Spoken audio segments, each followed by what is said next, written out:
L'intro que je mets sur chaque épisode, elle m'a tellement saoulée. Donc aujourd'hui, j'ai envie de faire un truc un peu plus authentique. Donc salut, moi c'est Princesse Orphée.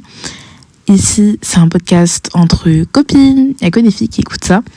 Et le but, c'est vraiment qu'on puisse se soutenir et grandir entre filles.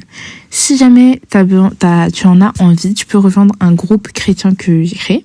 Donc tu as juste à m'écrire sur Instagram et je te rajouterai dans le groupe chrétien. Et si tu es sur Spotify, tu peux juste répondre à cet épisode. Tu as une option pour répondre ou poser une question. Tu réponds à cet épisode et tu peux mettre ton Instagram et tu seras ajouté. En tout cas, merci beaucoup d'écouter cet épisode sur le pardon et j'espère que ça te plaira. En tout cas, c'est toujours un plaisir de faire cet épisode. Tu es béni et tu es une bénédiction. Donc, bienvenue et à tout de suite. Cette question fait partie des nombreuses questions qui m'ont été posées sur mon compte Instagram. Donc, si tu n'es pas abonné, mes réseaux sont en bio. Alors, aujourd'hui, je vais d'abord te décrire, t'expliquer comment on va faire l'épisode, dans quel sens, etc. pour que tu puisses te repérer et qu'on puisse juste commencer d'un pied organisé. J'aimerais juste qu'on soit bien organisé et que tu puisses savoir ce qu'il y aura dans cet épisode et si c'est ce que tu cherches ou pas. D'abord, je commencer par t'introduire au pardon. Donc, on va voir des définitions bibliques et des définitions logiques, entre guillemets, on va dire ça. Ensuite, on va voir le processus du pardon, donc les différentes étapes pour pardonner, les obstacles du pardon, le pouvoir du pardon et comment se faire pardonner auprès des autres. Après, on finira par quelques perspectives spirituelles et ensuite, on finira avec un petit témoignage de l'une d'entre vous que je remercie de tout mon cœur. Alors, comme vous savez, j'aime bien commencer par les définitions du dictionnaire. Donc, selon le dictionnaire larousse.fr, pardonner, c'est le fait de ne pas tenir rigueur d'une faute. Donc, rémission d'une offense. Accorder son pardon. Donc, c'est le contraire de rancune, de ressentiment et de vengeance. C'est un synonyme d'absolution, d'excuse, de miséricorde et de rémission. Ok ? Et sachant que rémission encore, c'est action de remettre une faute, de faire grâce. Donc, quand on dit faire une lettre de rémission, c'est un pouvoir qu'a le roi. Et en gros, c'est une lettre de grâce accordée par le roi en faveur d'un condamné. Ok ?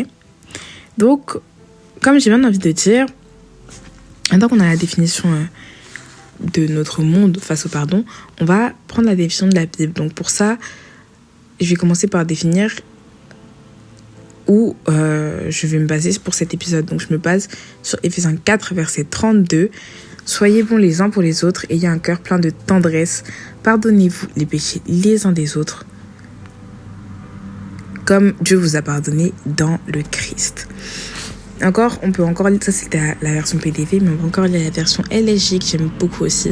Soyez bons les uns envers les autres, compatissants, vous pardonnant réciproquement comme Dieu vous a pardonné en Christ.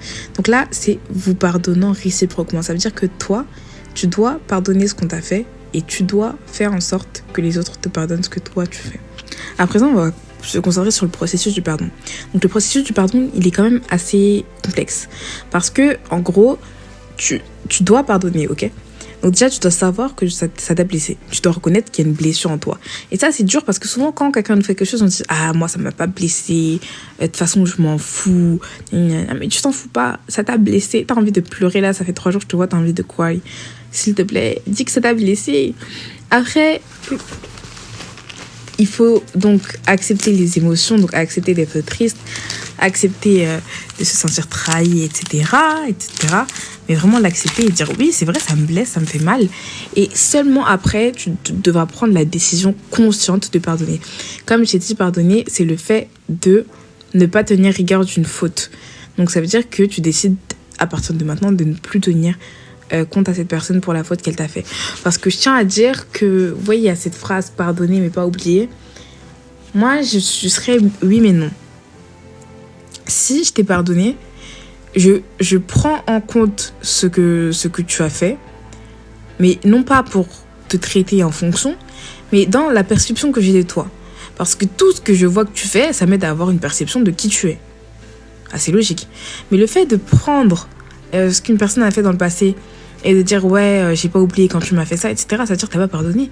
t'as pas pardonné. Parce que si tu remets ça sur le couvert pour la faire culpabiliser, ou si tu remets ça sur le couvert pour dire comme quoi son acte affecte encore votre relation, tu n'as pas pardonné.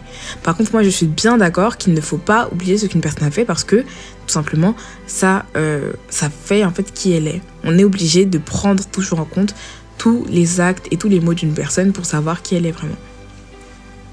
Mais bref, on a donc parlé de la définition du pardon, la définition selon Larousse, ensuite une rapide définition entre guillemets selon la Bible. On a vu les différentes étapes du pardon. Et à présent, on va se concentrer sur les obstacles du pardon. Donc, pour moi, c'est tout ce qui est défini comme contraire. Donc, c'est la rancune, le ressentiment et la vengeance. On va voir c'est quoi la rancune. Alors, la rancune, selon le dictionnaire Larousse, toujours, c'est le sentiment d'animosité durable et caché, souvent accompagné du désir de se venger que quelqu'un porte à quelqu'un d'autre dont il estime avoir eu à se plaindre.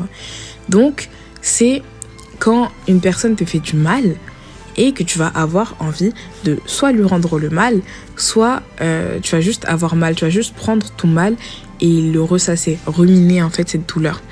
De plus, il y a aussi le mot ressentiment pour qualifier cela. Donc c'est le fait de se souvenir avec aigreur de quelque chose ou désir de se venger d'un tort, d'une injustice. Donc c'est des sentiments qui sont normaux quand on t'a fait quelque chose de mal. Parce que c'est face à une injustice. C'est pas des sentiments que tu ressens n'importe où qui viennent comme ça. Non, c'est face à une injustice. Et pourtant, c'est quand même toxique selon moi de les ressentir. Tu vois ce que je veux dire? Parce que quand tu ressens du ressentiment, quand tu ressens de la rancune, t'arrives pas à te concentrer. T'arrives pas à te concentrer sur Dieu, tu vois. Tout simplement parce que ta haine envers quelqu'un, elle va te détourner de Dieu. Souvent, les gens sont là en mode, oui, c'est pas parce que j'ai une embrouille avec X ou X que ça veut dire que je suis moins proche de Dieu. En fait, si, parce que si tu n'arrives pas à aimer les autres et que là, au lieu de l'amour, tu as de la haine dans ton cœur, la haine, elle ne sert pas Dieu.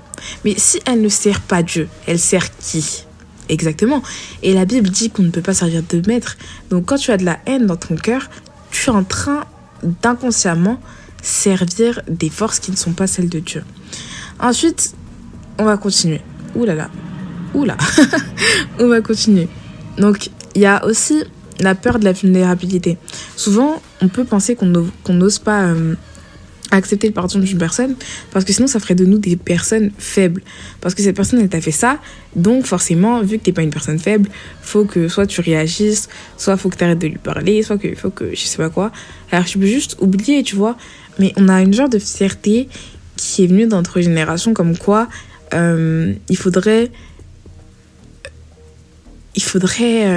toujours tenir tête à tout le monde et que si une personne te fait quelque chose et que tu laisses passer, bah ça veut dire que tout simplement que t'es lâche ou que t'es vulnérable, alors que absolument pas. Ensuite, il y a le pouvoir du pardon. Donc, comme je t'ai dit, le pardon, il a des énormes bénéfices.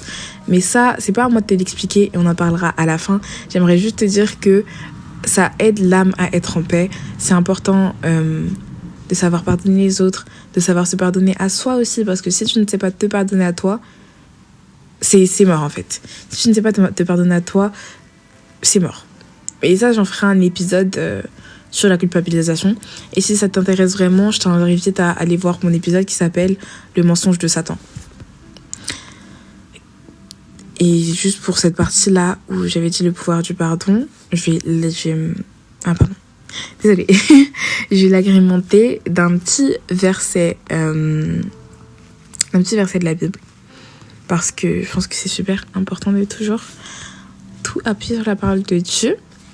Donc, cherchez le Seigneur pendant qu'il se laisse trouver. Faites appel à lui pendant qu'il est près de vous. Les gens mauvais doivent abandonner leur conduite. Celui qui fait mal doit abandonner ses pensées méchantes. Tous doivent revenir vers le Seigneur car il aura pitié d'eux. Tous doivent revenir vers notre Dieu car il pardonne généreusement. En fait, tu vois, une des qualités de Dieu, c'est que Dieu pardonne. Dieu pardonne. Ça veut dire qu'il ne tient pas rigueur de tes péchés. Il ne prend pas rigueur de tes méfaits pour te juger. Donc, comme tu l'as compris, Et comme j'ai déjà répété plusieurs fois, tout ce que je dis s'appuie sur Éphésiens 4, verset 32. Donc comme j'ai dit, il y a une notion de pardon et d'être pardonné.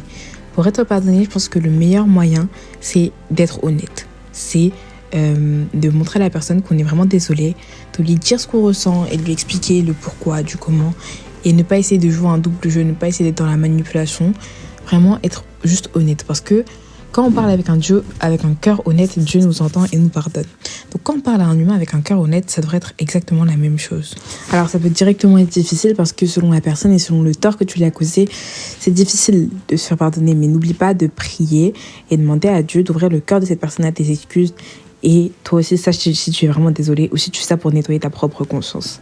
C'est très très important. Souvent, quand on fait des excuses et que la personne elle n'arrive pas à les accepter, soit c'est parce qu'elle a énormément de rancœur et on peut rien faire, soit c'est parce que au fond de nous, on n'est pas vraiment désolé.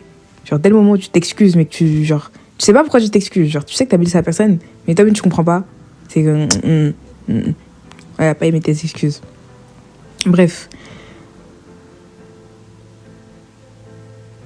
Pour moi, c'est important de parler de toutes ces dimensions-là, parce que la question qu'on m'a posée initialement sur Instagram, je vais te la dire tout de suite ce que c'était, parce que j'ai pris évidemment en capture d'écran, parce que c'est important de garder toutes vos questions pour les traiter. On va lui demander le pardon et se racheter quand on a péché envers quand on a péché envers un frère ou une sœur en Christ. Donc, si c'est ton frère ou ta sœur en Christ, t'inquiète pas qu'elle te pardonnera, rien que pour son âme et aussi parce que Dieu nous a pardonné d'abord. On va finir en te rappelant que le pardon, c'est une notion chrétienne, ok? C'est pas une notion qui sort de n'importe où, c'est une notion chrétienne. Parce que je pense que la rancœur, souvent, nous empêche de voir clair. Et quand on pardonne aux autres et on se pardonne à nous-mêmes. En fait, tout se base autour du fait que Dieu nous a pardonné. Tu vois? Et je sais pas, dans la Bible, tout est toujours autour du pardon. Et que sans le pardon de Dieu, nous, on ne serait rien. Donc, que c'est important que nous aussi, on sache pardonner les autres parce que c'est le seul moyen qu'on a de vraiment, vraiment, vraiment évoluer. Et du coup, la Bible dit dans un verset, donc j'ai le screen, mais on voit pas le haut du verset, donc Dieu fait ce qu'il promet et il est juste. Alors, si nous avons nos péchés, il nous les pardonnera et il enlèvera tout le mal qui est en nous. Donc, c'est encore par rapport au fait de se faire pardonner cette fois. J'aimerais finir avec ça. Avant, une petite surprise, c'est qu'il faut savoir d'abord avouer la faute. On dit faute avouée à moitié pardonnée, c'est réel. Mais comme je vous ai dit, j'ai une petite invitée spéciale qui va s'incruster à la fin parce qu'il me fallait absolument un témoignage d'un d'entre vous pour parler du pardon. Parce que moi, souvent, quand je parle, on peut penser que ça concerne que dans ma situation. Mais là, je vais vous donner le témoignage d'une de nos sœurs en Christ. À tout de suite. Déjà, j'ai compris un truc. C'est que la vie, elle est courte et qu'on a trop d'amour à donner pour rester sans pardonner les autres qui nous ont fait du mal. Des fois, il y a des gens qui vont pas savoir qu'ils ont fait du mal, qui vont même pas s'excuser en sachant qu'ils ont fait du mal. Et c'est pas grave, genre, faut avancer. J'ai souvent été en mode... j'étais dans la rancune, dans l'aigreur, dans l'énervement, mais à un moment donné dans ma vie, j'en ai eu marre. Et je me suis dit, il fallait que je pardonne. Et ça m'a permis d'avancer dans beaucoup de choses. J'ai pu découvrir d'autres choses de moi. Et je me dis que si Dieu arrive à pardonner tous nos péchés, tout ce qu'on peut faire comme péché, mais vraiment, nous, on est qui? Enfin, moi, en tant qu'être humain, je suis qui pour pas pardonner les autres? Je suis personne. Donc, en sachant ça, et en sachant que j'ai envie d'être heureuse dans ma vie et continuer à être qui j'ai envie d'être, il fallait que je pardonne. Et puis, ça a impacté ma vie comme ça. Maintenant, je me sens mieux. Merci à notre sœur d'avoir partagé son témoignage parce que franchement, comme vous voyez, les conseils que je donne, je suis pas la seule à les appliquer. Donc, appliquez toi aussi. En tout cas, j'espère que cet épisode t'a plu. Moi, j'ai donné tout mon cœur dedans, toujours. Tout mon cœur et toute ma pensée. Et vraiment, ça m'a fait plaisir de faire cet épisode. J'ai trouvé que c'était super intéressant d'aborder le pardon sous plusieurs formes.